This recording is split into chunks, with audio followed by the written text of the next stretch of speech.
Exuberance you can barely contain, profound reverence that's difficult to describe, and smiles that are impossible to repress, and maybe, just maybe, a moment to catch a glimpse of the prophet of the church, Thomas S. Monson, engaged in one of his most pleasing duties. That's good. I usually sleep until like a little later and the Lord woke me up and said, "Get your girls ready and come. Let them see the prophet." We got to see the prophet. It was fun. How do you compile so many impressions into a single weekend? It may be a tall order, but that's all the time Latter-day Saints had to celebrate and dedicate the Gilbert, Arizona Temple March 1st and 2nd.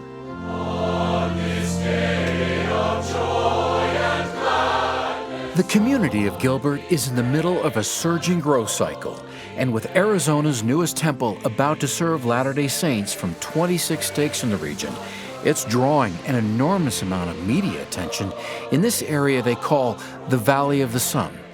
During January and February, when the temple was open to the public for tours, not only were there nearly 500,000 visitors to see it firsthand, but tens of thousands more learned about the temple from home, as ABC 15, a Phoenix-based network affiliate, broadcast a live special edition of its newscast from the grounds of the temple, televising personal stories, informed commentary, and church-provided images of the temple's interior.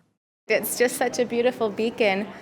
On Saturday, March 1st, the youth of Gilbert and the church gathered for their own way to celebrate the temple's completion with a cultural event of biblical proportions called Live True.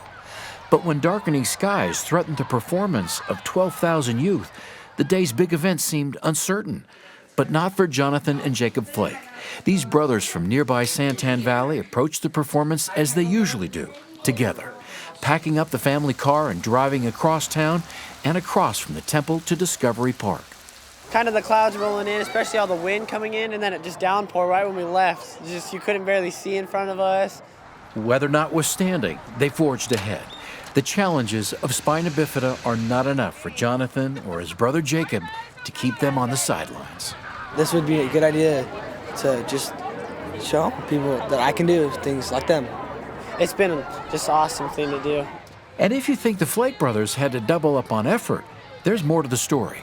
In Arizona, we love rain anytime we can get it. And so if the Lord blesses us with rain, we will sing and dance joyfully in the rain. Arizona is in the middle of a severe drought, and the people here are literally praying for rain. And on the night of the temple celebration, did they ever get it? You will never forget this night.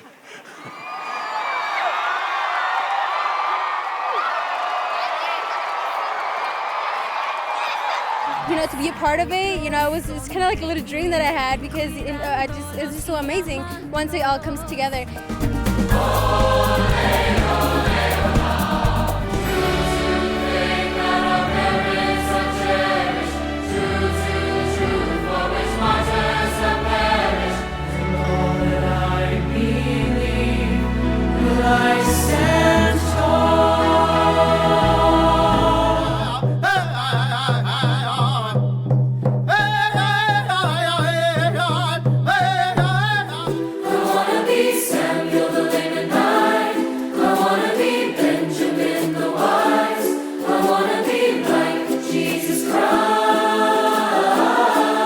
It was a stormy, multicultural night to remember, and in the morning light of Sunday's temple dedication, still on the minds of the youth. I felt like I was in a hurricane.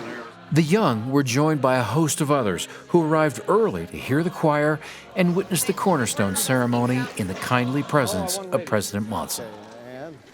You're going to help build the temple. I think it's a real neat opportunity for everybody to come together. It's wonderful. It's God sent. And I'm not a member, but I'm a person who believes in the Lord. And I know that I'm a Catholic. And in Rome, we have our places that we go in, basilicas. So I think for the LDS members, this is sacred ground.